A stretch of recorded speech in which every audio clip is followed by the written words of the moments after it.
Ano? Buntis ka? Teka. Paano nangyari yun? Ha?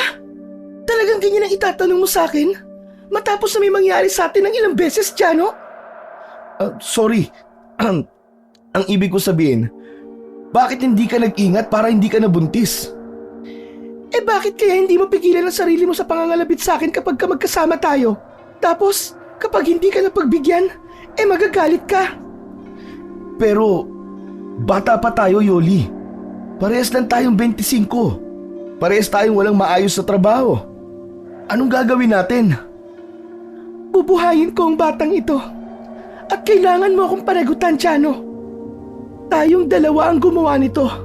Kaya tayong dalawa ang haharap sa mga magulang ko. Hindi nakapagsalita si Jano sa huling sinabi ng nobya niyang si Yoli.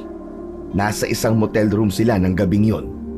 Ang akala niya ay merong mangyayari sa kanila ni Jano, ngunit ibang bagay ang nangyari na labis niyang ikinagulat.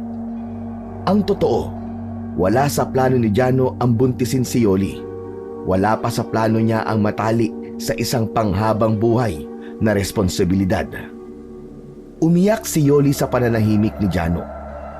Sinabi nito na tila hindi masaya si Jano na magkaroon ng bunga ang kanilang pagmamahalan. Hindi naman sa ganun, Yoli. Pero huwag ka mag-alala. Papanagutan ko ang anak natin. Bukas ay pupunta tayo sa bahay niyo para sabihin ito sa buong pamilya. Talaga? Pero kilala mo sila. Lalo na si Papa. Sinabi niya sa akin hindi ako pwede magbuntis hanggat hindi pa stable ang trabaho nating dalawa. Ako nang bahala. Wala kang dapat na ikatakot. Mahigpit na niyakap ni Jano ang kanyang nobya. Sinabi niya na lamang yun kay Yoli upang kumalma ito sa pag-iyak. Pag-uwi ni Jano sa bahay nila ay agad siyang nag-impake ng mga damit niya. Isang maleta ang pinaglagyan niya. Pansamantala niya yung itinago sa ilalim ng kanyang kama. Pagsapit ng madaling araw, lihim na umalis si Jano sa bahay nila. Siniguro niyang tulog na ang lahat ng kasama niya roon. Agad siyang nagtungo sa isang bus station at sumakay sa first trip ng bus na papunta sa isang malayong probinsya. Dahil sa hindi pa handa sa responsibilidad ng pagiging ama, naisipan ni Jano na takbuhan ang pinagbubuntis ni Yoli. Matapos ang halos 12 oras na biyahe, ay huminto na ang bus sa isang lumang istasyon ng bus. Sa pagtayo ni Jano ay naramdaman niya ang pananakit ng kanyang likod at ng kanyang pang-upo dahil sa tagal ng biyahe. Pagbaba niya ng bus ay tiningnan niya ang kanyang cellphone. Nakita niya ang maraming miss call mula kay Yoli. May mga text message din si Yoli na tinatanong kung nasa na siya at tawagan niya ito agad. Sorry Yoli, pero hindi pa ako handa na magkaroon ng anak. Naniniwala ako na mapapalaki mo ang anak natin kahit wala ako. Sunod na sumakay si Jano ng tricycle. Nagpahatid siya sa bahay ng kanyang lola na si Lola Tasha. Nanay yun ng tatay niya na kilalang albularya sa bayan kung saan ito nakatira. Mag-isang nabubuhay si Lola Tasha sa bahay nito. Ang nais ng tatay ni Jano ay dalhin sa syudad si Lola Tasha, ngunit ayaw naman ng matanda. Ayon kay Lola Tasha, ay madali itong mamamatay sa syudad dahil madumi ang hangin doon.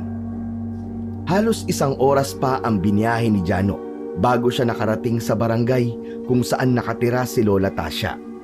1 beses pa lamang siyang nakapunta roon nung teenager siya, ngunit tanda niya pa rin ang daan. Naglakad sa isang masukal na lugar si Jano at tinawid ang isang malawak na palayan.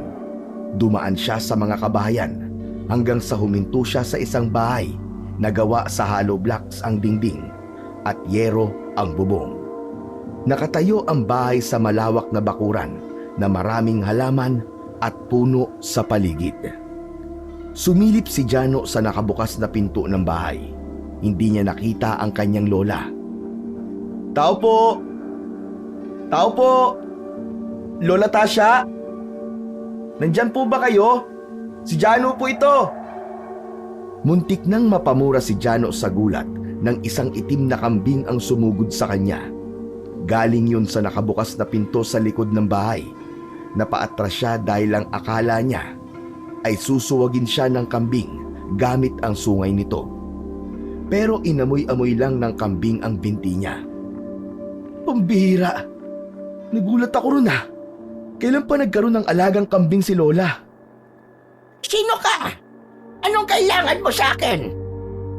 Napapitlag si Jano nang may marinig siyang boses ng matandang babae sa likuran. Nang humarap siya, ay napangiti siya dahil si Lola Tasha pala yun.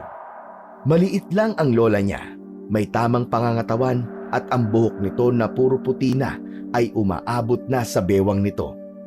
Meron itong malaking nunal sa gitna ng noo.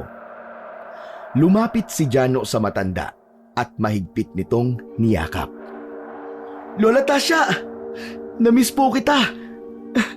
Kumusta na po kayo? Aba sino ka bang binata ka? Hinayaan niya na makita ni Lola Tasha ang kanyang muka. Lola, ako to! Tingnan mo mukha ko! Sabihin mo, sino ang kamukha ko? Mataman siyang tiningnan ni Lola Tasha sa muka. Hinawakan pa nito ang magkabila niyang pisngi. Maya-maya pa ay malakas na tumawa ang matanda. Aba, Ricardo! Kamukha mo ang anak kong si Ricardo! Akala ko naman, Lola, sasabihin niyo kamukha ko si Richard Gomez. Pabihira naman yan, no? Oh, ano po? Naalala niyo na po ba kung sino ko? Abay, oo naman! Ikaw si Jano, ang aking apo! Masayang niyakap ni Lola Tasha si Jano. Pinili ni Jano na pansamantalang magtago sa bahay ni Lola Tasha. Pero alam ng mga magulang niya na ayaw niya sa lugar na yon dahil masyadong malayo yon sa kabiasnan. Sanay kasi sa Jano sa buhay niya sa syudad na nagpa-party siya at nakakapunta sa mga bar. Doon kasi ay mahina ang signal at walang mapagkakaabalaan. Kaya sigurado siya na hindi iisipin ng pamilya niya na doon siya nagtago. Isang masarap na hapunan ang inihanda ni Lola Tasha para kay Jano. Nagluto ito ng ginataang kalabasa na may hipon at pritong tilapia. Malapit sa dagat ang lugar na yon, kaya sadyang sagana sa seafoods. Namiss ko talaga ang mga luto mo, Lola. Wala ka pa rin kupas. Hayaan mo, habang nandito ka ay puro masasarap na pagkain ang iluluto ko para sa'yo, apo. Nako, baka tumaba po ako niyan, Lola. Hanggang kailan ka ba rito? Saka, bakit ka pala biglang nagtungo rito sa akin? Lola, siguro po mga 1 buwan o higit pa ako rito. Gusto ko po kasing magbakasyon para makasama po kayo. Alam ko po kasi na nagtatampo na po kayo sa amin dahil wala pong dumadalaw sa inyo dito. Hindi ako nagtatampo sa inyo, Jano. Nauunawaan ko na may kanya-kanya na kayong buhay. Matanda na ako at alam ko na kung saan ako pupunta. Pero masaya ako na nandito ka, apo. Ay, Lola, maiba po ako. Nanggagamot pa rin po ba kayo hanggang ngayon? Abay, oo naman. Wala namang ibang albularyo dito kundi ako lang. May mga tao na nagbibigay ng donasyon. Bukod sa pagtitinda ng mga halaman at kulay, ay yun ang aking ikinabubuhay dito. Matapos maghapunan, ay pinakain ni Lola Tasha ang alaga nitong kambing. Nagtaka si Jano sapagkat hilaw na karne ng baboy ang ibinigay ng matanda sa kambing, na nalaman niyang Itim ang pangalan. Meron pa yung sariling bahay sa likod. Maliit lang ang bahay ng kambing na gawa sa pawid. Lola, teka, sandali lang po. Bakit po hilaw na karne ang pagkain ni Itim? Yan ang nakasanayan niyang kainin. Wala nga akong magagawa. Kapag damo ay ayaw niya, kesa naman mamatay siya sa gutom, ibinibigay ko na lang ang gusto niyang kainin. Ang sosyal pala ni Itim, Lola. Pero maganda na may alaga po kayo rito. Pero bakit po kambing? Bakit hindi aso o kaya pusa? Meron akong mga aso at pusa dati. Kaya lang ay nangamatay na. Nakakalungkot kapag namamatay ng alagang hayop, lalo na't pamilya na ang turing mo sa kanila. Ikinuwento ni Lola Tasha na maliit pa si Itim nang makita nito yung sugatan sa kakahuyan. Naghahanap nun si Lola Tasha ng panggatong Naawa ang matanda sa itim na kambing na sa tingin nito ay walang nagmamay-ari. Inuwi nito si Itim at simula nun ay si Lola Tasha na ang nag-alaga dito. Oo nga pala, Jano. Huwag kang lalabas bukas ng gabi, ha? Bilog ang buwan. Mabuti na't alam mo na kagad kung anong meron dito. Bakit po, La? Ano po bang meron dito tuwing bilog ang buwan? Aswang! Aswang? Lola naman, di ba hindi naman totoo ang mga aswang? Totoo sila, Apo. Alam ko na hindi ka maniniwala sa akin dahil lumaki ka sa syudad. Pero mas mabuti na ang mag-iingat ka. Isang beses sa isang buwan lang naman yon. Ngunit mas maganda kung hindi ka na talaga lalabas kapag madilim na. May mga pagkakataon kasi na kahit hindi bilog ang buwan, ay meron pa ring mga aswang. Sadyang mas malakas lamang sila kapag kabilugan ng buwan. Okay po, Lola. Hayaan niyo po, susundin ko po ang sinabi niyo. Sinabi ni Jano upang hindi na humaba pa ang usapan nila. Naramdaman na niya ng gusto ang pagod niya sa biyahe upang makapunta roon. Ang tanging nais niyang gawin ngayon ay makapagpahinga at matulog. May 2 kwarto sa bahay ni Lola Tasha. Ang isa ang ginamit ni Jano. Kahit paano ay maayos ang higaan doon. May manipis na kutsyon ang papag. May sarili siyang electric fan. Nang ilapat ni Jano ang katawan niya sa higaan, imbis na makatulog, ay pinuno ang utak niya ng pag-iisip kay Yoli. Sigurado siya na sa oras na yon ay nababahala na si Yoli dahil maghapon niya na itong hindi kinokontak. Alam niya na nagtataka na yon dahil nangako siya na sa araw na yon ay kakausapin nilang dalawa ang pamilya nito. Nagulat si Jano sa pagtunog ng cellphone niya. Kumunot ang noo niya nang makita na isang unknown number ang tumatawag. Sinagot niya ang tawag na yon dahil ang iniisip niya ay tungkol yun sa trabaho. Hindi siya nagpaalam sa boss niya na hindi na siya papasok. Ngunit nanlamig siya nang marinig niya ang boses ni Yoli sa kabilang linya. Nasaan ka na, Jano? Bakit maghapon kang walang paramdam sa akin? Alam mo bang sinabi ko na kina mama at papa na nabuntis mo ko? Kasi akala ko ihaharap tayo sa kanila. Yoli, pasensya ka na.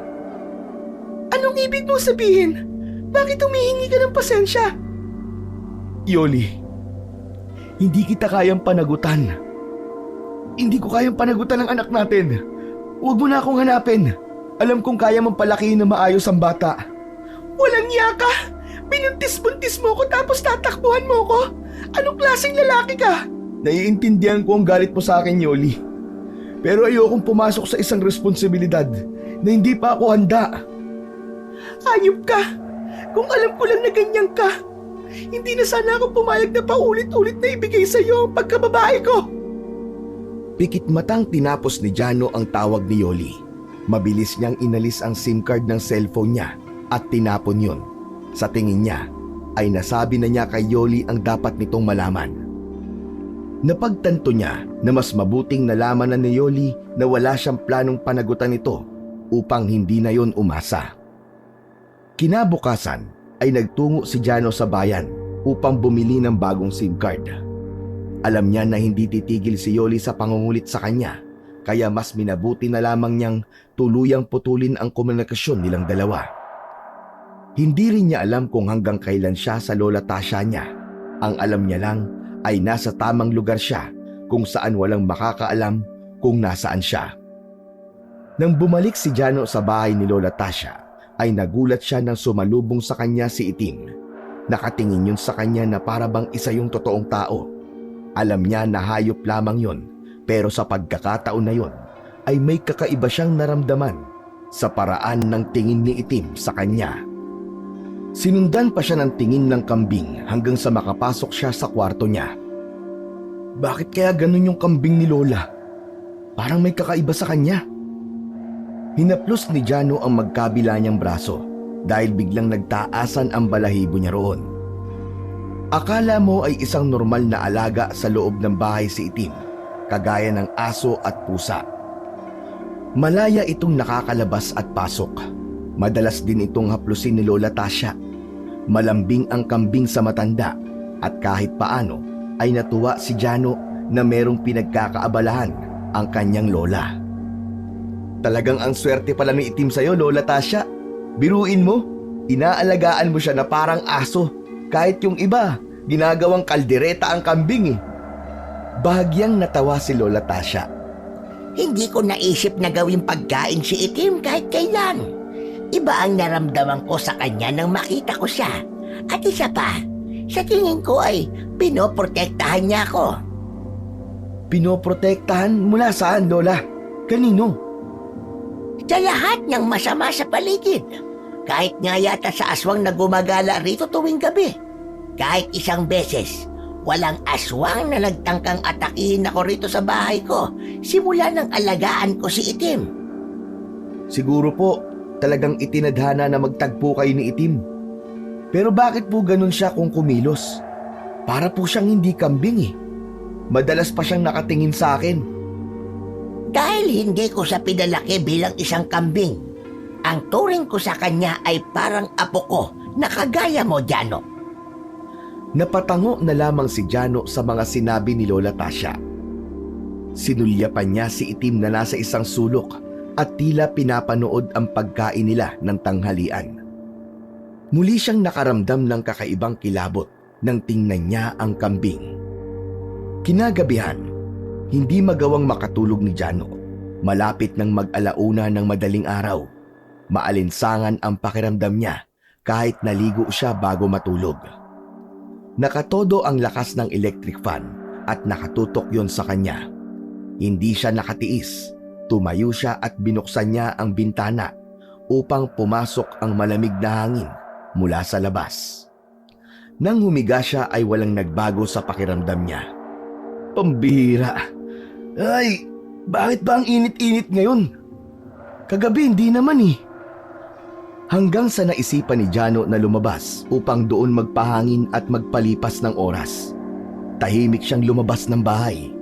Humiga siya sa duyan na nasa harap ng bahay. Nakasabit yon sa isang malaking puno ng mangga.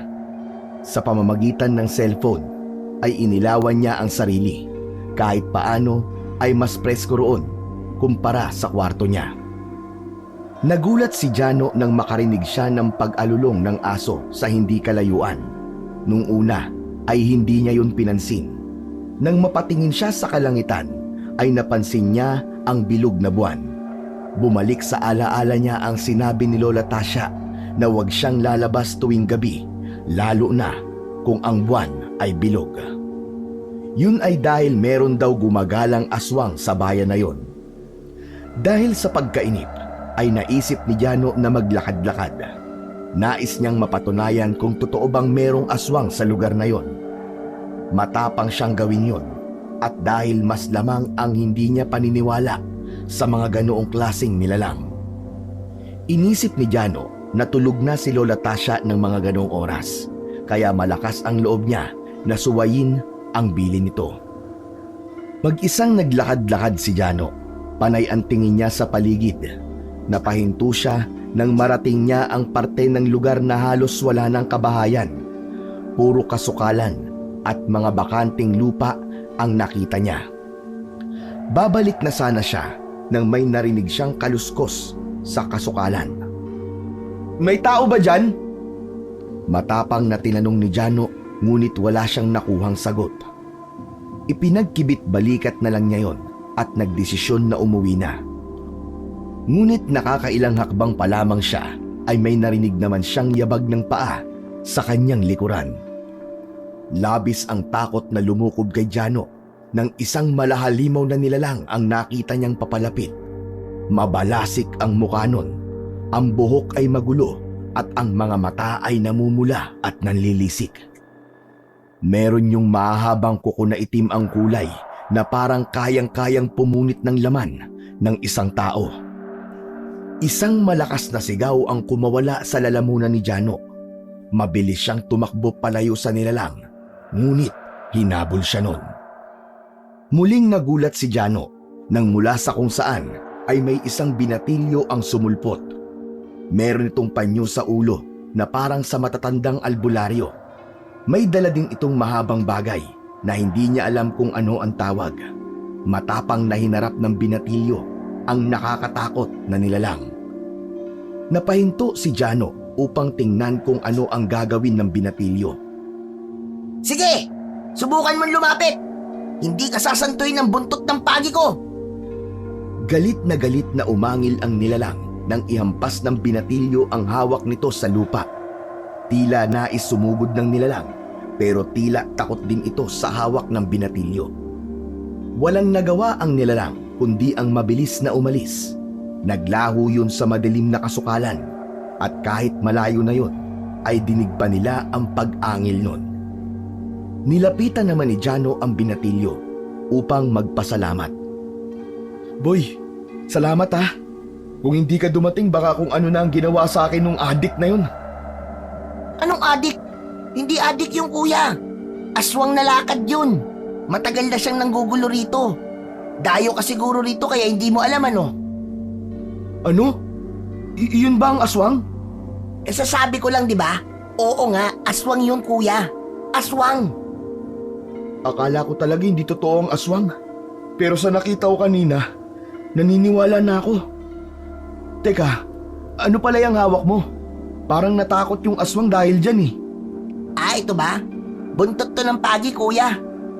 Mas mabisa to na panlaban sa mga aswang kaysa sa kung ano-ano pang mga panlaban sa kanila. Saan mo nakuha yan? Siguro sa buntot ng tilapia, kuya. De, joke lang. Siyempre sa pagi. Ikaw naman, kuya, oo. Hindi mo ba alam yun? Yun yung malapad na lumalangoy sa dagat, pinatuyo to at dinasalan kaya ganito na ang naging itsura. Teka, kuya. Saan ka pala nakatira? Ihatid na kita. Kay Lola Tasha. Kilala mo ba siya? Walang hindi nakakakilala kay Lola Tasha dito sa lugar na to. Siya ang nag-iisang albularyo dito sa amin. Halika, ihatid na kita kuya. Mukhang hindi mo na kayang umuwi na mag-isa eh, matapos yung nangyaring yun. Kahit medyo na-insulto si Jano sa sinabi ng binatilyo, ay hindi na siya nagsalita. Totoo kasi natakot na siyang umuwi ng mag-isa. Ligtas naman siyang naihatid ng binatilyo sa bahay ni Lola Tasha. Nagpasalamat siyang muli bago ito umalis. Humanga si Jano sa tapang ng binatilyo na nagligtas sa kanya. Kinaumagahan, habang nag-aalmusal sila Jano at Lola Tasha, napansin ni Jano ang pananahimik ng matanda. Hindi to kagaya nung araw na maraming kwento sa kanya kahit paulit-ulit na. Lola, may problema po ba kayo? Napansin ko po kasi na tahimik po kayo. Dahil hindi mo sinunod ang sinabi ko sa'yo. Ang alin po? Talaga bang magmamaang-maangang ka pa, ha, Jano? Alam kong lumabas ka kagabi. Huwag ka nang tatanggi. Paano niyo po nalaman? Hindi na importante kung paano ko nalaman. Ang tanong ko, bakit lumabas ka pa rin ng gabi kahit sinabihan na kita na huwag mong gagawin yon? Paano ba naman kasi Lola? Ang init po kasi sa kwarto kaya naglakad-lakad muna ako sa labas. Pero wag po kayo mag-alala kasi okay naman po ako nakauwi. Kaya lang po Hindi itinuloy ni Jano ang dapat na sasabihin. Naisip niya na baka mag-alala ang Lola Tasha niya kapag nalaman nito na muntik na siyang mabiktima ng isang aswang nung nakaraang gabi. Baka yun pa ang maging dahilan para paalisin siya ng matanda sa bahay nito. Ngunit sa pagkakataon na yon ay tila hindi niya kayang magsinungaling kay Lola Tasha. May kakaiba sa mga mata nito na para bang nahihipnotismo siya. Kaya lang ay ano, Jano? Sabihin mo. Lola, may aswang po kasi ako nakita sa daan. Hinabol niya ako pero merong isa pong binatilyo na nagligtas sa akin. Nakita mo na ang nangyari.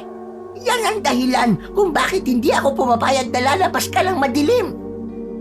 Ayoko may mangyaring masama sa'yo tapos ako ang masisisi ng mga magulang mo dahil nasa puder kita.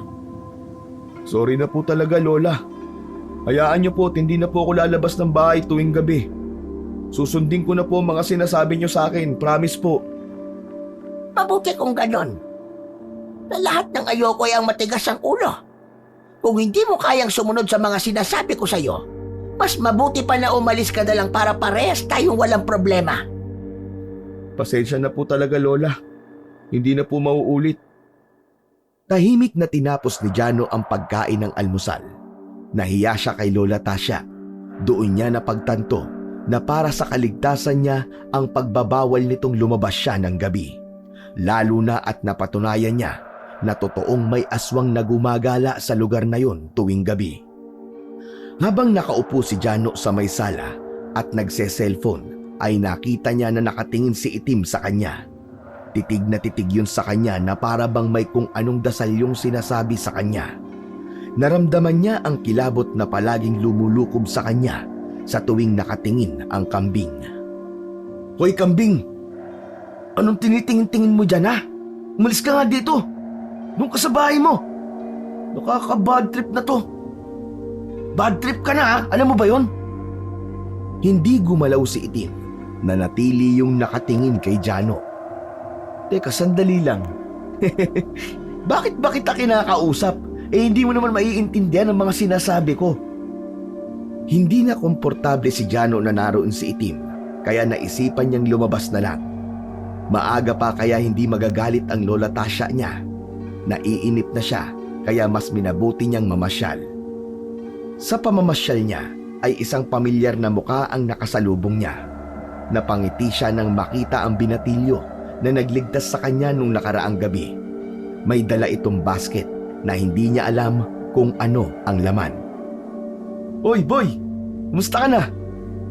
Salamat pala ulit kagabi ha. Ay, ikaw pala yan, kuya. Wala yun, huwag mong isipin yun. Kahit sino naman na nasa posisyon mo kagabi, ay ililigtas ko. Boy, ano nga palang pangalan mo? Wala pa kasi akong kaibigan dito eh. Malay mo, maging magkaibigan tayong dalawa. Oo nga pala. Ako si Jano. Ako ho pala si Dondon, kuya. Teka, ano pala yung dala mo? Banana Q po at pilipit. Ginawa po ng nanay ko tapos ako po nagbibenta. Nako, ang sipag mo pala. Oo nga pala. Kung gusto mo, doon ka na magapunan mamaya sa bahay ni Lola Tasha. Makabawi man lang ako sa'yo. Nako kuya, wag na. Nakakahiya naman. Okay na ako sa pasasalamat mo. Sige na. Kami lang naman ni Lola Tasha ang naroon eh. Huwag ka nang mahiya. Hihintayin kita ha. Susubukan ko kuya, pero nahihiya talaga ako eh. Ngumiti si Jano kay Dondon. Naging maagad-agad ang loob niya sa binatilyo dahil meron yung maaliwalas na aura na tila ba napakadali nitong pakisamahan. Bumili na rin ng 2 banana Q si Jano upang magkaroon ng buena mano si Dondon. Bumalik na si Jano sa bahay ni Lola Tasha. Naabutan niya na nasa gilid ito ng bahay habang abala sa pagbubungkal ng lupa. Kumain po kayo ng banana Q, Lola. Mamaya niyo na po gawin yan. Tumayo ang matanda at tinanggap ang pagkain na inabot niya. Soul ba ito? Dahil napagalitan kita kanina? Parang ganun na nga po, Lola. Sana ay naiintindihan mo kung bakit ako nagagalit sa'yo. Naiintindihan ko naman po, Lola. Nung nakita ko po yung aswang, ang akala ko po'y katapusan ko na talaga. Ay, oo nga pala, Lola. Nakita ko po yung binatilyo na nagligtas sa akin kagabi. Inaya ko po siyang dito magapunan mamaya para makabawi po ko. Ay, ganun ba? O sige, walang problema. Tamang-tama kasi meron akong karne ng baboy dyan. Ako na ang bahala mag-isip kung anong luto ang gagawin ko. Matapos ang pakikipag-usap kay Lola Tasha, ay nagtungo si Jano sa kanyang silid. Humiga siya habang nakalagay sa likod ng ulo ang mga braso. Biglang sumagi sa isip niya si Yoli. Hindi niya alam kung bakit biglang may kumalabit na konsensya sa kanya. Nagkaroon siya ng hinala na sa sandaling yon ay alam na rin ng pamilya niya na nabuntis niya si Yoli. Sigurado siya na kinausap na ni Yoli ang kanyang pamilya ukol sa bagay na yon. Sana'y tanggapin na lang ni Yoli na hindi ko sila kayang panindigan ng anak namin. Sana'y maging okay na ang lahat para makabalik na ako sa normal kong buhay. Nagluto ng binagoongang baboy si Lola Tasha. Yun ang unang beses na makakakain ng ganoong luto si Jano, kaya excited siya. Habang naghahain si Lola Tasha ay nagtanong ito, Oh, nasa na yung bisita mo? Akala ko ba dito siya maghahaponan? Di ko nga po alam, Lola eh. Ang sabi niyo po kasi sa akin nahihiya siya. Sa gitna ng pag-uusap ng maglola ay narinig niya ang pagtao po ni Dondon sa labas. Si Dondon na po yun! Sandali po, papapasukin ko lang po. Lumabas si Jano at nakita niya si Dondon. May kasama itong isang babae na ipinakilala ni Dondon na si Sonia, ang ina nito. Isinama ko na po pala ang nanay ko, kuya, para dito na rin siya kakain ng hapunan. Ah, ganun ba? O sige, walang problema. Tuloy kayong dalawa. Magandang gabi po. Tamang-tama kasi naghain na po si Lola. Sumunod sina Dondon kay Jano sa kusina at doon ay formal na ipinakilala niya ang mag-ina kay Lola Tasha. Nalaman ni Jano na magkakilala na ang mga yon, lalo na at sa lola ni Jano nagpapagamot sina Dondon at Sonia kapag may sakit ang mga ito. Habang kumakain na ang apat, ay nagpasalamat si Lola Tasha kay Dondon sa pagliligtas nito kay Jano. Pinagsabihan ko na nga yang si Jano, pero matigas talaga ang ulo. Akala yata ay nagbibiro ako. Mabuti na rin siguro na nagpakita yung aswang sa kanya.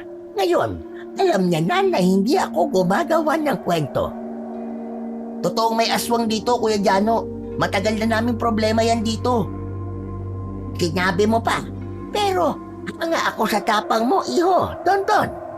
Bakit ang lakas ng loob mong harapin yung aswang?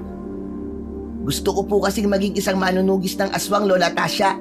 Gusto ko na magkaroon ng bayan natin ng kahit isang tao na matapang na harap sa mga aswang. Sumingit si Sonia sa usapan. Ayon sa nanay ni Dondon, nung nagtungo sila sa lugar kung saan lumaki si Sonia, ay meron dong nakilalang manunugis si Dondon.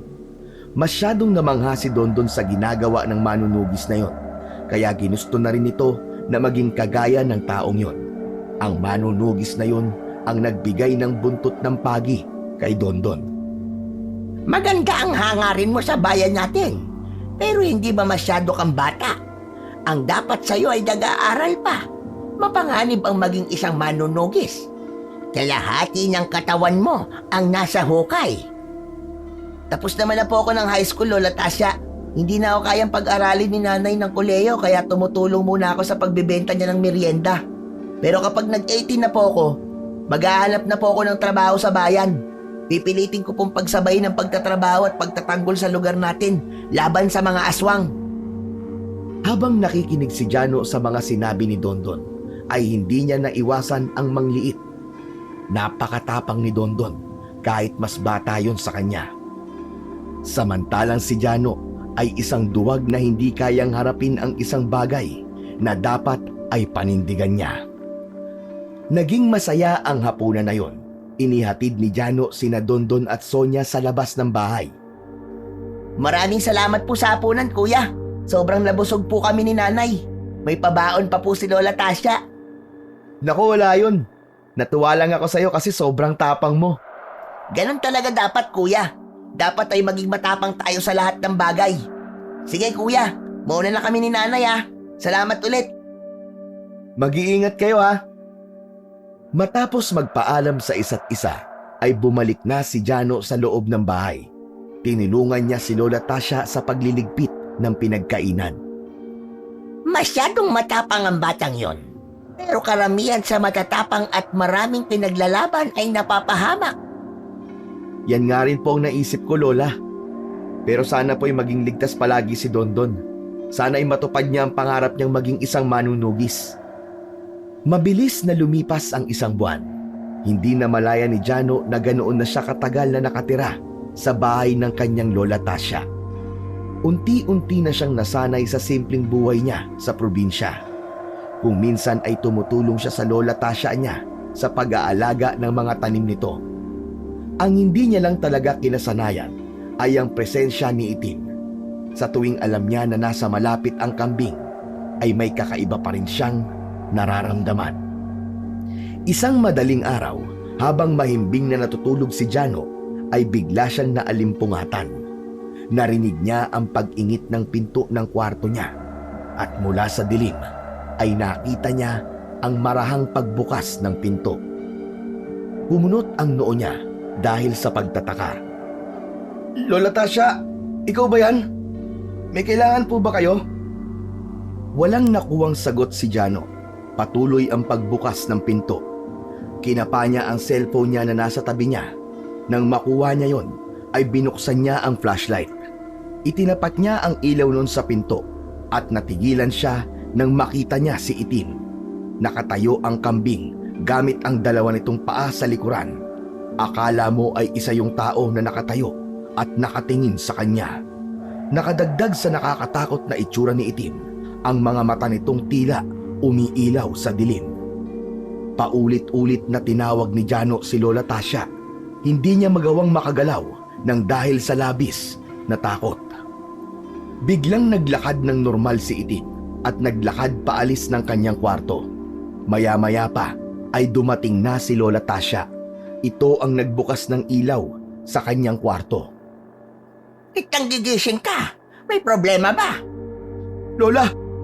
Lola, si Itim! Nakita ko po siyang nakatayo gamit ang dalawang paalang.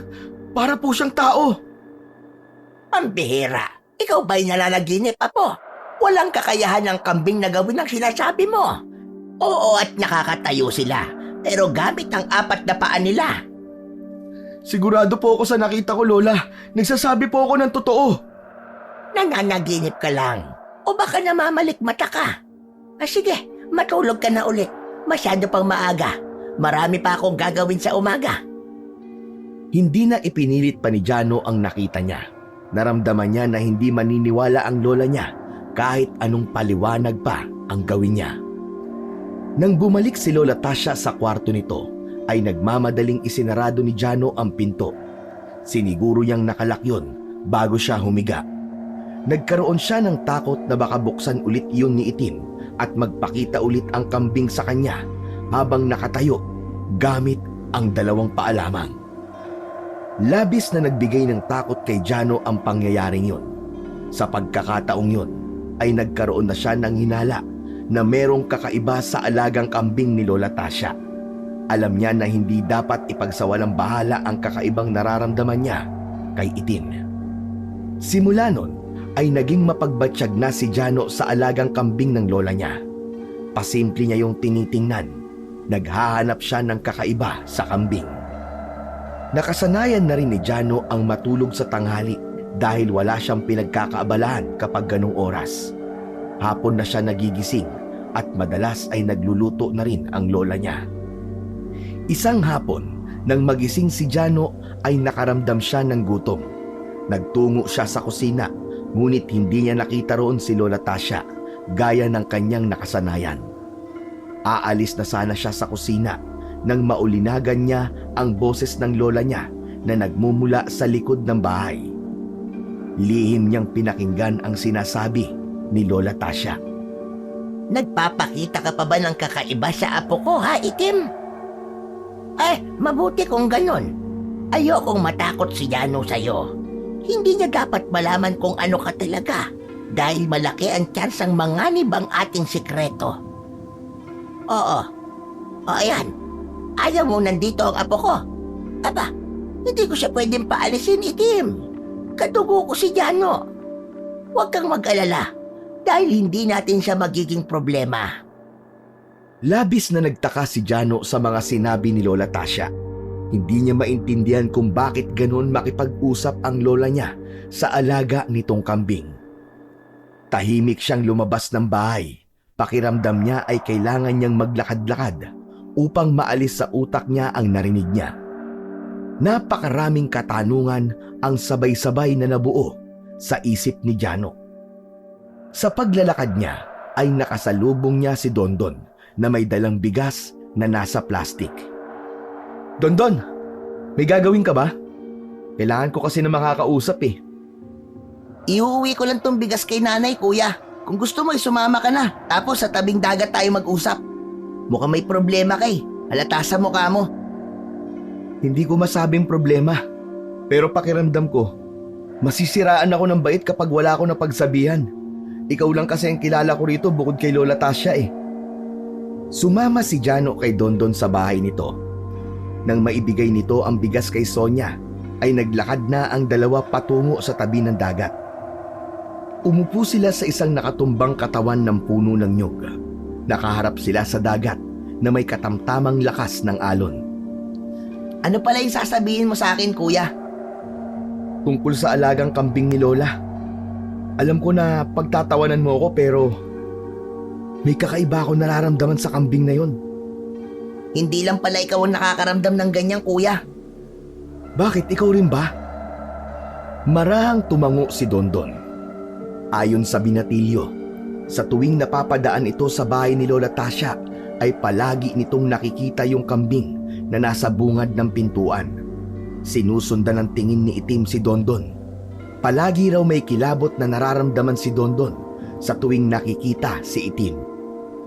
Kung ganun, hindi pala ako nag-iisa. Saka kanina, narinig ko na kinakausap ni Lola Tasha yung kambing na parang tao. Alam ko na normal na kausapin ng isang tao ang alaga nilang hayop.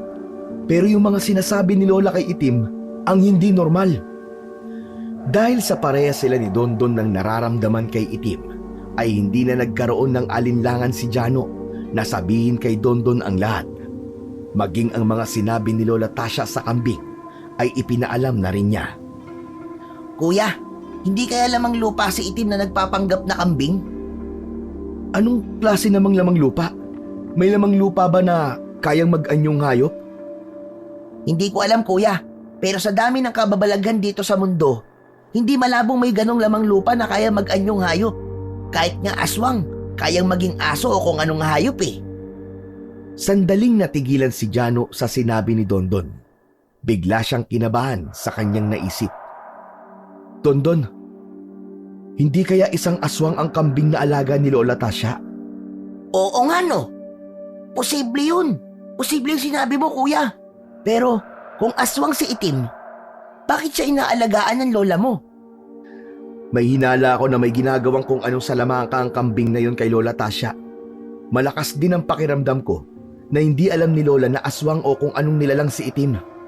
Sa kwento kasi ni Lola, kung paano niya nakita si Itim, ngayon ko na-realize na parang sinadya ni Itim na ampunin siya ni Lola Tasha. Kung ganon, malaki ang posibilidad na may binabalak na masama si Itim kay Lola Tasha. Kailangan maalis ko ang kambing na yun sa buhay ni Lola Tasha. Dondon, pwede mo ba akong tulungan? Kung tama ang hinala mong aswang si Itim, tutulungan kita, kuya. Isa yan sa magiging tungkulin ko kapag naging ganap na akong manunugis. Malaki ang naging pasasalamat ni Jano dahil nakilala niya si Dondon. Kung siya lang mag-isa, hindi niya alam kung makakaya niya ang bagay na kailangan niyang gawin sa lugar na yon para sa kanyang Lola Tasha. Pinagplanuhan nilang dalawa ang gagawin nila upang alisin sa buhay ng lola niya ang alaga nitong kambing.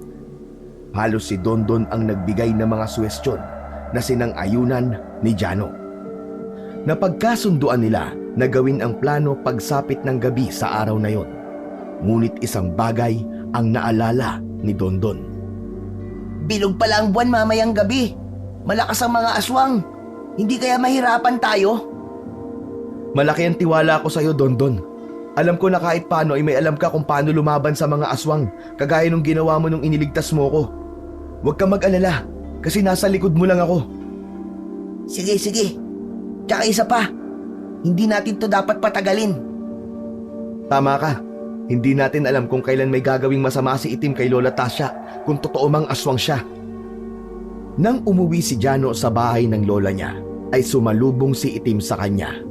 Tinitigan siya nito, ngunit sa pagkakataon na yon ay tila masama ang tingin ng kambing sa kanya. Nilabanan niya ang tingin ni Itim, ngunit hindi siya nanalo. Siya ang unang umiwas ng tingin at medyo nakaramdam siya ng pagkahilo. Mula sa kusina ay lumabas si Lola Tasha na may dalang sandok. Jano, nandiyan ka na pala. Kakain na tayo. Saan ka ba galing, apo? Ipinasyal po ako sa dagat ni Dondon. Napakaganda pala talaga dito, Lola. Hindi ko na kasi halos matandaan ang itsura ng lugar na to eh. Ang tagal ko na kasing hindi nakakabalik dito. May disiplina kasi ang mga tao rito. Kaya napapangalagaan ng maayos itong lugar. Kung ano lang ang kailangan namin sa kalikasan, yun lamang ang aming kinukuha. Halika na, kumain na tayo at baka lumamig na ang tinolang manok. Pinilit ni Jano na maging casual at normal sa harap ni Lola Tasha ng gabing yon upang hindi ito makahalata na meron silang pinaplano ni Dondon. Nakipagkwentuhan pa siya sa lola niya kagaya ng ginagawa nila madalas. Pero sa loob ni Jano ay kinakabahan siya. Alam niya na maaaring maging mitya ng buhay nila ni Dondon ang gagawin nila. Ngunit para sa kaligtasan ni Lola Tasha, kailangan nilang gawin yon. Matapos ang hapunan ay lumabas muna si Jano. Tumayo siya sa harap ng bahay at pinag-isipan ng mabuti ang gagawin nila ni Dondon mamaya. Jano, bakit nandiyan ka pa sa labas? Gabi na, bilog pa ang buwan. Baka nakakaisip ka pa na umalis. Hindi po Lola, nagpapahangin lang po ako rito. Bumalik si Jano sa loob. Nakita niya si Lola Tasha na nakaupo habang nasa kandungan si Itim. Tingnan mo si Itim, Jano. Napakalambing niya, hindi ba? Para siyang bata. Kaya nga po saka mabait at hindi siya madumi dito sa bahay. Tinuruan ko kasi siya. Hindi niya ako pinahihirapan. Minsan, mas mabuti pang hayop ang kasama mo sa bahay. Hindi ka nila tatraydorin kagaya ng ibang tao. Isang pilit na ngiti ang pinakawalan ni Jano. Hindi niya masabi sa lola niya na baka hindi tao si Itim, kundi aswang na nagpapanggap lamang na isang kambing. Lola, papasok na po pala ako sa kwarto ko. Medyo inaantok na po kasi ako Ganun ba? O sige, pero huwag ka kagad matutulog at busog ka pa ha. Baka bangungutin ka. Kayo po ba? Hindi pa po ba kayo matutulog? Mamaya-maya pa ako. Sige na, mauna ka na. Tuluyan nang pumasok si Jano sa kwarto niya. Ngunit hindi siya nahiga. Umupo siya sa gilid ng kama habang nakatingin sa kawalan. Hanggang sa naisipan niyang ipagdasal sa Diyos na sana ay magtagumpay sila ni Dondon sa gagawin nila. Matyagang pinalipas ni Jano ang oras. Paminsan-minsan ay sumisilip siya sa pinto upang tingnan si Lola Tasha. Bandang 10:00 nang pumasok na ang matanda sa kwarto nito. Bago yun ay inilabas na nito si Itim. Naghintay pa ng ilang oras si Jano. Humiga muna siya habang hinihintay na tuluyang makatulog ng mahimbing ang kanyang lola. Hindi na malaya ni Jano na nakatulog siya. Bigla siyang napabalikwas ng bangon nang makarinig siya ng bumabato sa labas ng bintana. Binuksan niya ang bintana at nakita niya sa labas ng bakuran si Dondon. Akmang babatuhin pa nito ang bintana ng kwarto niya pero hindi na nito naituloy nang makita siya. Sumenyas si Jano kay Dondon na lumapit ito. Inakyat ni Dondon ang bakod at tahimik na naglakad papunta sa kanya. Kanina pa ako naghihintay dito sa labas, kuya. 1:00 na ng madaling araw. Ano, tuloy pa ba tayo? Sorry. Nakatulog ako Ang usapan 12:00 ng hating gabi. Sorry na nga, di ba? Pero mas okay na nga ganitong oras para sigurado tayo na tulog na talaga si Lola Tasha. Sus, nagpalusot ka pa, kuya. Ano na, handa ka na ba? Dala ko na tong buntot ng pagi ko. Ikaw ba, may armas ka ba na magagamit? Maghahanap pa ako sa kusina. Kita mo na, hindi ka pa pala handa Huwag mo na akong pagalitan. Sige na, umikot ka sa likod. Doon tayo magkita. Maingat na isinarado ni Jano ang bintana. Lumabas siya ng kwarto at kumuha ng matalim na kutsilyo. Lumabas siya mula sa likod na pinto. Dala niya ang cellphone niya at gamit niya ang flashlight nun bilang tanglaw nila ni Dondon. Pinuntahan nila si Itim sa bahay nito. Nagulat si Jano nang makita niya na nakatayo si Itim sa bungad ng maliit na bahay nito na para bang alam nitong darating sila ni Dondon. Oh, hindi ba Dondon? Nakakatakot ang kambing na yan. Tama ka, kuya. Iba talaga siya kung makatingin. Sayang, hindi ko pa kasi alam kung paano malalaman kung aswang ang isang hayop o tao. Kaya hindi ko masabi kung tama ba ang hinala mo. Aswang man o hindi, kailangan nating maalis si Itim sa bahay na to. Si Jano ang naglagay ng tali sa liig ni Itim. Nang hilahin niya ang kambing palabas ng bahay nito, ay kusayong naglakad palabas. Natuwa naman siya dahil hindi yun nanlaban. Nagsimula na silang maglakad palabas ng bakuran ni Lola Tasha. Nasa unahan si Jano at siya ang humihila kay Itim, habang si Dondo naman ay nasa likuran nila. Nagtungo sila sa kasukalan. Ilang minuto pa silang naglakad hanggang sa marating na nila ang mapunong bahagi nun. Okay na siguro dito, Dondon. Dito na natin gawin ang pagpatay sa kambing na to. Itinali ni Jano ang dulo ng tali sa isang puno. Lumuhod siya sa harap ni Itim at inilabas ang kanyang dalang kutsilyo. Isang malalim na paghinga ang pinakawalan niya. Napakalakas ng kabog ng dibdib niya. Ang plano nila ni Dondon ay patayin si Itim. Sa kanila titingnan kung mahihinto ang pagsalakay ng aswang sa lugar na yon. Kapag nahinto, ibig sabihin ay tama ang hinala nila ni Jano na isang aswang ang kambing ni Lola Tasha. Ano kuya, kaya mo ba? Kanina ka pa nakatayo dyan eh. Sandali lang, sandali. Nag-iipon pa ako ng lakas ng loob eh. Hindi ako sanay pumatay ng hayop. Isipin mo na hindi hayop ang papatayin mo, kundi isang aswang. Napagtanto niya na may punto ang sinabi ni Dondon. Matiim niyang tiningnan si Itim. Inalala niya ang mga kakaiba nitong tingin sa kanya.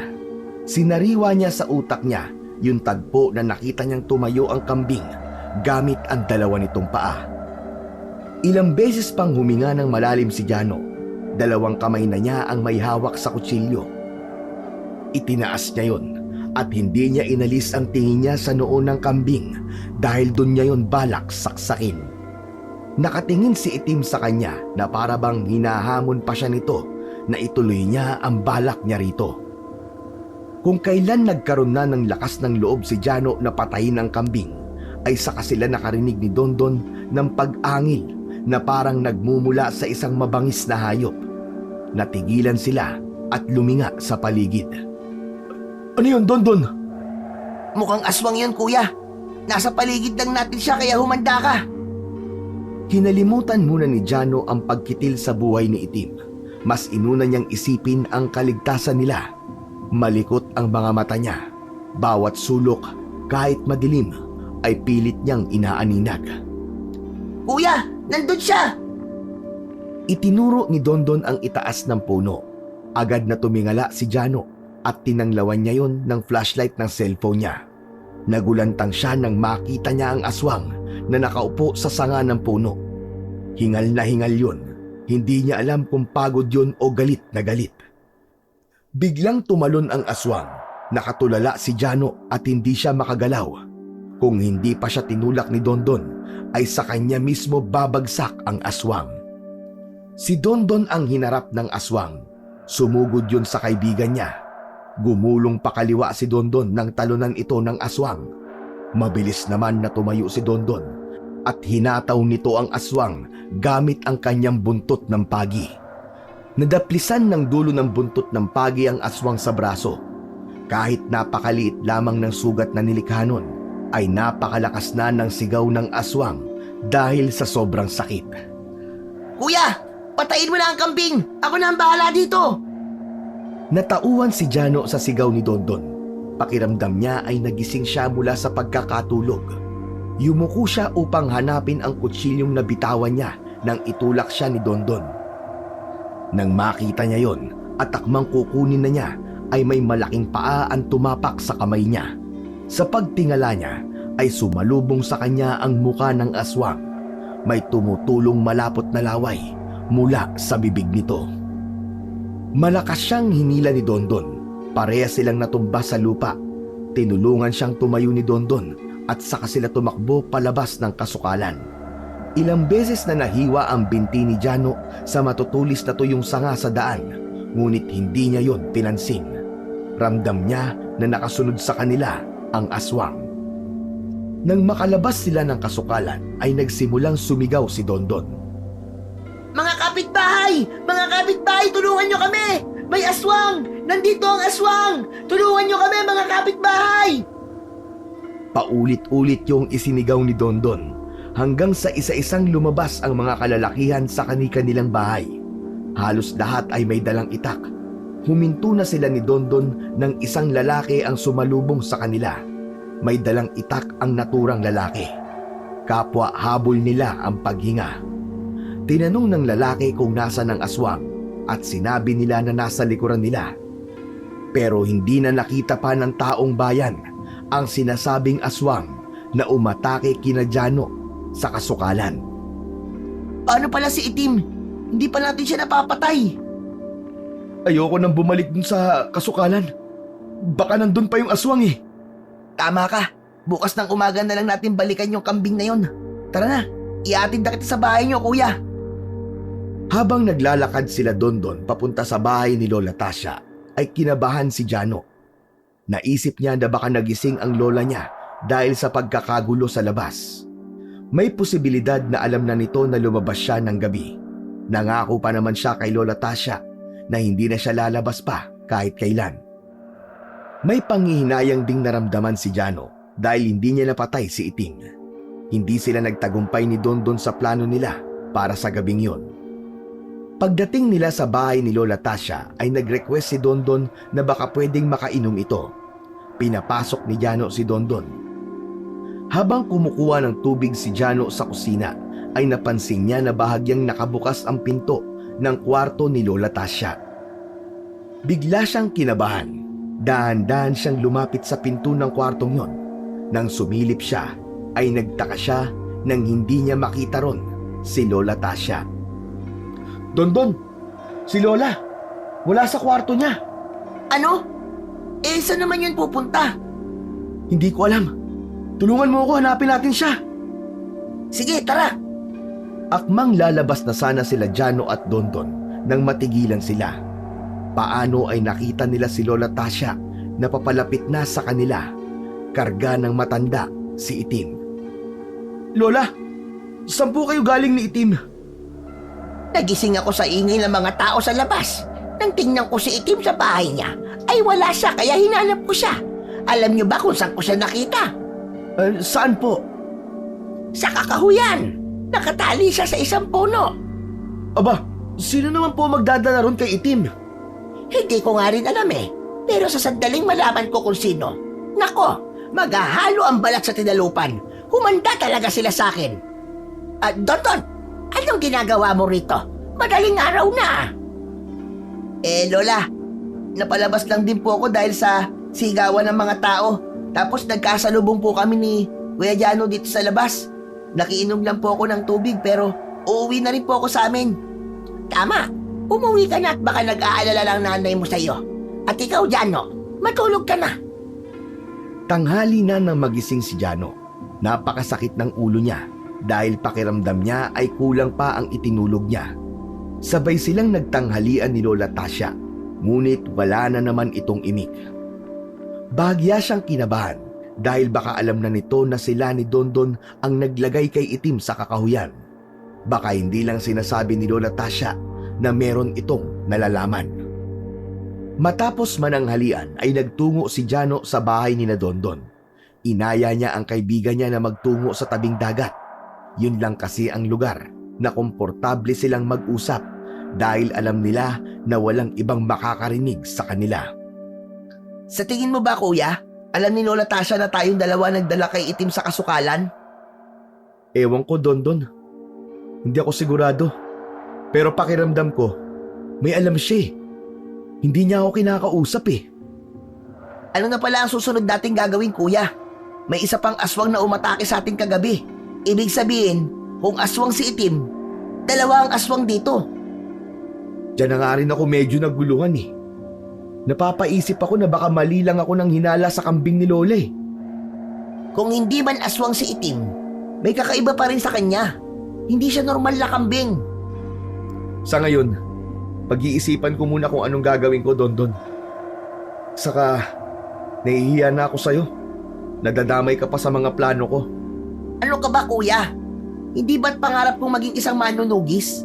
Paano ako mahahasa kung hindi kita tutulungan? Huwag ka mag-alala, kuya. Darating din ang araw na mahahanap mo mga sagot sa napakaraming katanungan sa utak mo. Hindi napigilan ni Jano ang ngumiti sa sinabi ni Dondon. Pakiramdam niya ay hindi lamang isang kaibigan ang nahanap niya kay Dondon, kundi isang kapatid na karamay niya sa lahat ng bagay.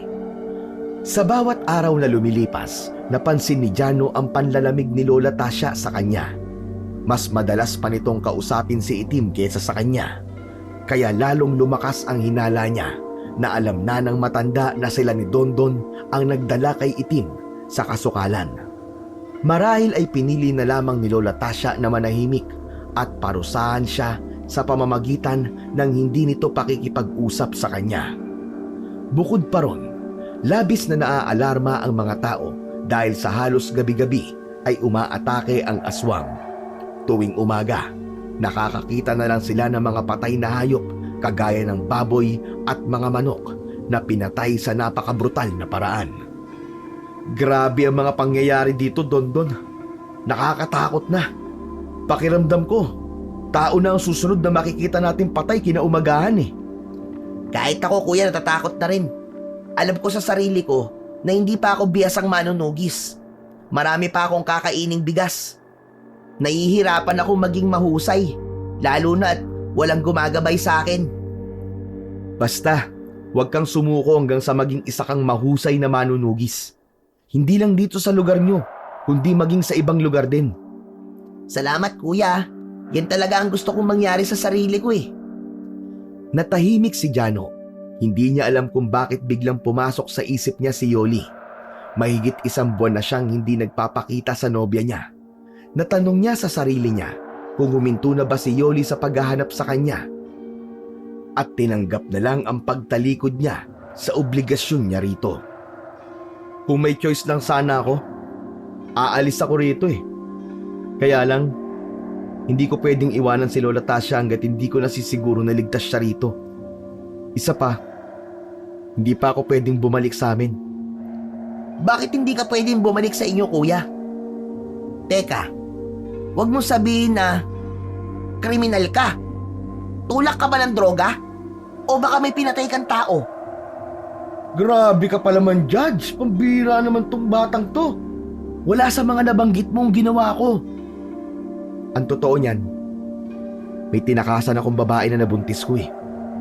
Mahal ko naman siya pero hindi pa ako handa sa responsibilidad eh. Huwag mo akong gagayahin ha. Mali itong ginagawa kong pagtakbo sa nabuntis ko. Para ka palang tatay ko kuya. Bakit naman? May lungkot na ikinuwento ni Dondon ang buhay nito at ng nanay niya. 5 taon nang iniwan si Dondon ng tatay nito. Kahit ang nanay ni Dondon ay hindi alam kung ano ang dahilan ng tatay ni Dondon kung bakit sila nito iniwan. Simula raw noon ay naging mahirap na ang buhay ni Dondon. Bukod pa roon, palagi raw naghahanap si Dondon ng pagmamahal ng isang ama. Lumaki ito na naiinggit sa mga kaedad nito na merong mga tatay. Kaya sigurado ko na yung magiging anak mo kuya ay magiging kagaya ko na naghahanap ng pagmamahal ng isang tatay. Kaya nga naging magaan ang loob ko sa'yo kuya eh. Ah, ganun ba? Ang tingin mo pala sa akin eh, tatay mo. Ganun na nga. Pero seryoso kuya, pag-isipan mo mga desisyon mo sa buhay. Huwag mo nang dagdagan pa ang batang kagaya ko na lumaki na walang tatay. Hanggang sa makauwi si Jano sa bahay ni Lola Tasha, ay inisip niya pa rin ang mga sinabi ni Dondon. Dama niya ang labis na kalungkutan ni Dondon habang nagkikwento yon sa kanya. Hindi niya akalain na ganoon pala kalungkot ang kwento ng buhay ng bago niyang kaibigan. Bigla siyang nagkaroon ng pagdadalawang isip kung babalikan ba niya si Yoli o hindi. Ngunit alam niya na hindi siya maaaring mag-focus sa bagay na yon sa panahong yon. Mas kailangan niyang pagtuunan ng pansin si Lola Tasha at ang kasiguruhan ng kaligtasan nito.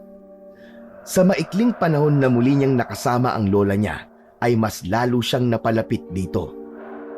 Kailangan ko na nga sigurong patayin si Itim para kahit paano ay matahimik na ako sa pag-iisip ng kung ano-ano sa kambing na yun. 2 linggo na ang lumipas simula ng pagtangkaan ni Jano at Dondon ang buhay ni Itim. Sa loob ng mga araw na yon ay hindi pa rin kinakausap ni Lola Tasha si Jano. Maraming beses na siya na ang unang nakikipag-usap sa matanda, ngunit hindi ito nagsasalita, panay ang iwas nito sa kanya. Patuloy pa rin si Jano sa pagbuo ng plano kung paano niya mapapatay si Itim nang hindi nalalaman ni Lola Tasha na siya ang may kagagawan nun. Ayaw niya na mas magalit ang lola niya. Alam niyang mahal na mahal ni Lola Tasha ang alaga nitong kambing, kaya kung sino ang mananakit doon ay talagang isusumpa nito hanggang sa kabilang buhay. Ngunit naubusan na si Jano ng ideya. Pigang-piga na ang utak niya. Lahat ng naisip niyang plano ay napagtanto niyang hindi uubra. Malalaman pa rin ni Lola Tasha na siya ang pumatay kay Itim kung sakasakali. Isang umaga, nakatambay sina Jano at Dondon sa tabing dagat. Sinabi ni Jano na hindi maaaring siya ang pumatay kay Itim dahil baka malaman yon ni Lola Tasha. Kung hindi mo pwedeng gawin yon, pwedeng iba ang gumawa. Sino? Ikaw? Magpipresenta ka ba? Hindi ako. Baka isumpa ako ni Lola Tasha kapag ginawa ko yun sa mahal na kambing niya. Ang ibig kong sabihin, ang taong bayan. Ha? Teka, paano mangyayari yun? Gagawa tayo ng sulat. Tapos nakalagay sa sulat na yon na isang aswang ang kambing ni Lola Tasha. Ibibigay natin yung kay Kapitan nang hindi natin ipapaalam na sa atin galing. Si Kapitan na ang bahala ron. Teka. Hindi kaya pati si Lola ay manganib dahil dyan? Kasi siya nag-aalaga kay Itim eh. Eh di, ilalagay natin na nasa ilalim ng kapangyarihan ng kambing na yon si Lola Tasha. Isa pa, hindi kayang sakta ng mga tao rito ang lola mo, kuya. Malaki ang naitulong niya sa amin. Kasi siya ang nag-iisang albularyo dito eh. Pinag-isipan ni Jano ang planong yun ni Dondon. Sa huli, pumayag siyang gawin nila yon. Agad silang gumawa ng isang sulat kung saan nakalaman ang lahat ng sinabi ni Dondon. Inilagay nila na dapat mamatay ang kambing dahil yun ang aswang na sumasalakay sa lugar nila at dapat ay hindi saktan si Lola Tasha dahil nasa ilalim ito ng kapangyarihan ng aswang na nagpapanggap na kambing. Pagsapit ng dilim, pasimple nilang isiningit ang sulat sa pintuan ng bahay ni Kapitan. Siniguro ni Jano na walang makakakita sa kanila nang gawin nila yon. Sa tingin mo, gagana ba ang naisip mong plano, Dondon? Hindi ko alam, kuya. Ang kailangan nating gawin ngayon ay maghintay sa gagawing aksyon ni Kapitan sa oras na mabasa niya yung sulat. 2 araw ang mabilis na lumipas. Isang tanghali, nagmamadaling nagtungo si Dondon sa bahay ni Lola Tasha. Nasa sala noon si Jano, kaya agad niyang nakita ang kaibigan. Napansin niya ang pagkabalisa sa muka ni Dondon. Lumabas si Jano at lumayo sila sa bahay upang makapag-usap. Ano? Bakit ganyan ang itsura mo? May problema ba? Kinakabahan ako pero yung plano natin, mukhang gumagana na. Talaga? Teka, paano mo nasabi? Kahapon, nagkaroon ng meeting sa barangay hall. Nabasa na ni Kapitan ang sulat natin. Bukas, pupunta sila dito sa bahay nyo. Ang plano nila ay patayin na yung kambing ng lola mo. Naniwala sila sa mga sinabi natin. Magandang balita nga yan. Ngunit agad na bumukas ang lungkot sa mukha ni Jano nang mapagtanto niya kung gaano kamahal ni Lola Tasha si Itim. Oh, bakit bigla kang nalungkot, kuya? Naisip ko kasi si Lola Tasha eh. Sigurado ko na labis siya malulungkot kapag namatay ang alaga niyang kambing. Kaya nga nandito ka, kuya eh. Ikaw na muna ang bahala kay Lola Tasha kapag ipinagluksa na niya ang pagkawala ni Itim. Malalim na huminga si Jano. Tumango siya at naisip niyang tama si Dondon. May dahilan kung bakit siya nandoon sa lugar na yon. At isa sa dahilan ay ang samahan ang lola niya sa nalalapit na kalungkutan na mararanasan nito. Hindi sinabi ni Jano kay Lola Tasha ang balak na pagpatay ng mga tao kay Itim. Ngunit kinagabihan, napansin niya ang labis na paglalambing ni Itim sa lola niya na para bang alam ng kambing ang nalalapit nitong katapusan. Kinabukasan ng umaga, hindi na nagulat si Jano nang makita niya sina Kapitan at ang ilang tanod sa labas ng bahay ni Lola Tasha. May mga tao na naroon na nakikiusyoso. Inihanda na ni Jano ang sarili niya sa mangyayari. Hinarap ni Lola Tasha sina Kapitan ng maayos. Nang sabihin ni Kapitan ang sadya nito, ay nag-iba ang timpla ng matandang babae. Naging matapang ito. Hindi aswang ang alaga kong kambing. Ano bang sinasabi nyo? Saan nyo nakuha ang kasinungalingan yan? Hindi ako papayag na patayin nyo si Itim. Aba, Kapitan, kung gusto nyo, alis na lang ako rito at isasama ko ang kambing ko. Pasensya na Lola Tasha, pero kailangan na talagang mamatay ang alaga mong kambing. Marami na siyang napatay na hayop dito sa lugar natin. Lahat ng tao ay natatakot dahil sa aswang. Alam namin na kaya niyo siya pinagtatanggol ay dahil nasa ilalim kayo ng kapangyarihan ng inyong alaga. Anong sinasabi mo? Hindi totoo yan!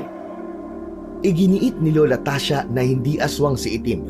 Ngunit kumbinsido na si Kapitan na kitilin ang buhay ng kambing. Nagkaroon na ng botohan sa huling pagpupulong at ang lahat ay pabor na patayin si Itim.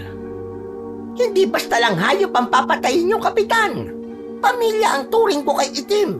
Kung gagawin nyo yan, tatanggalan nyo ko ng isang mahal ko sa buhay. Ngunit wala nang nagawa pa si Lola Tasha nang pumunta ang mga tanod sa likod ng bahay.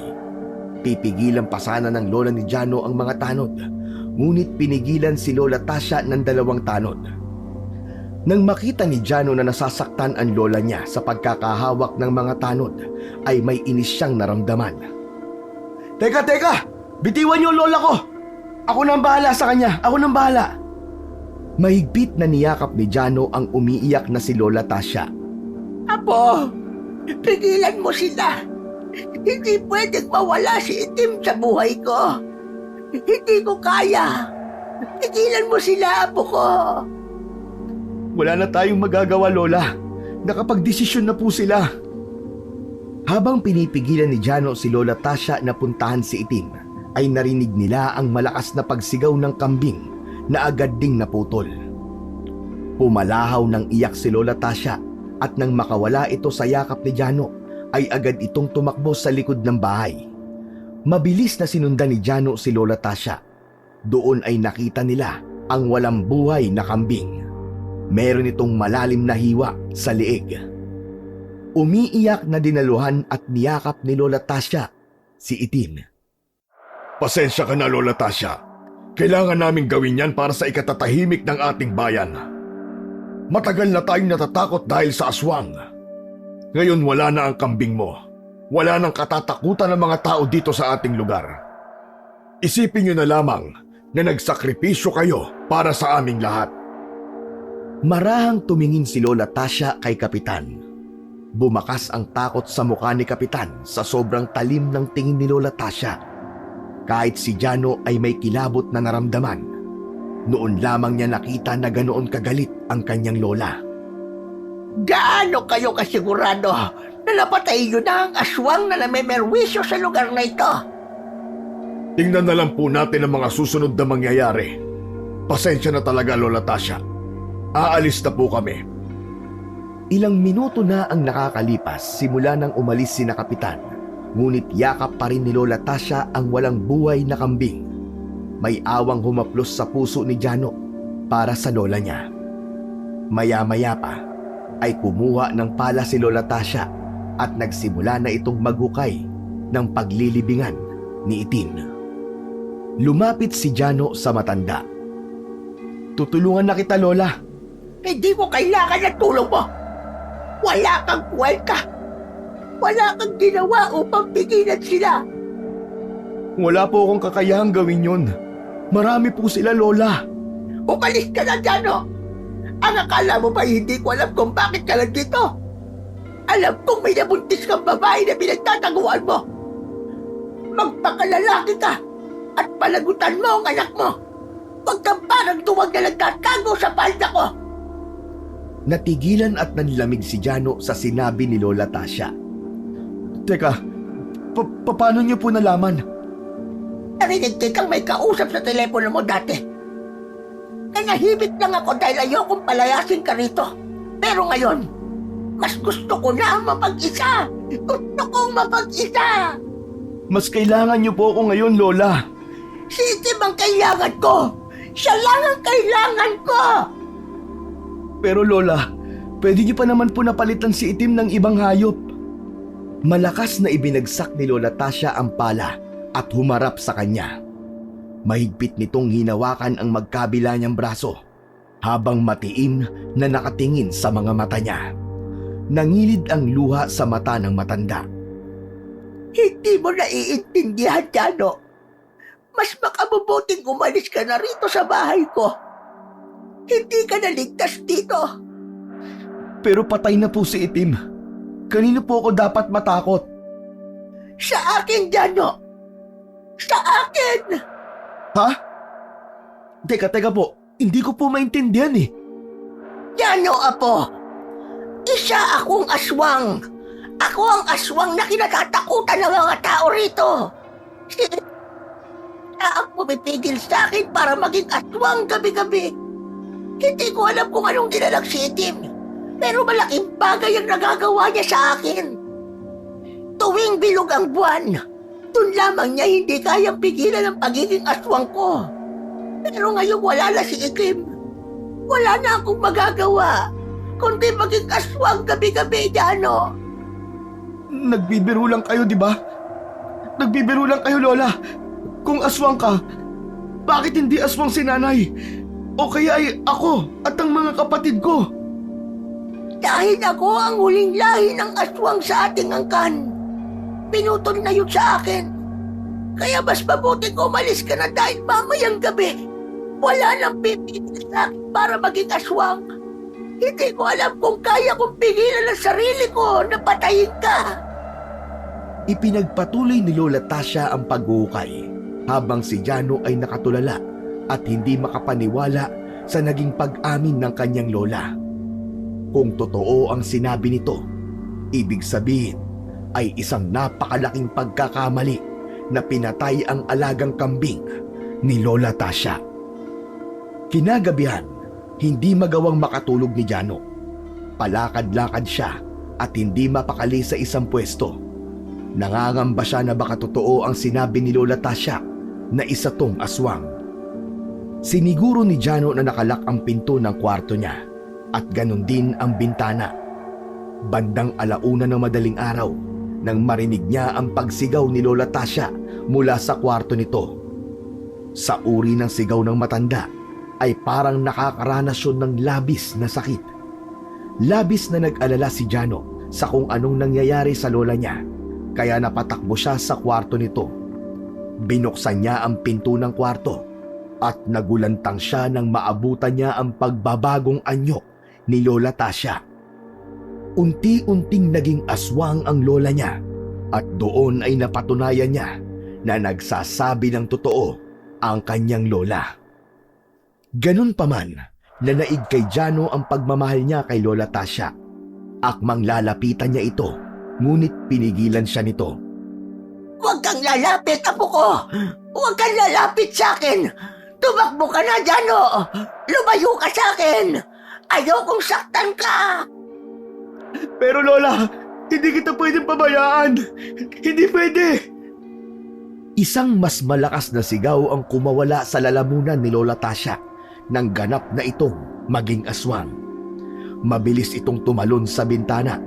Sinubukang habulin ni Jano ang lola niya, ngunit hindi niya nakita pa kung saan yun nagpunta.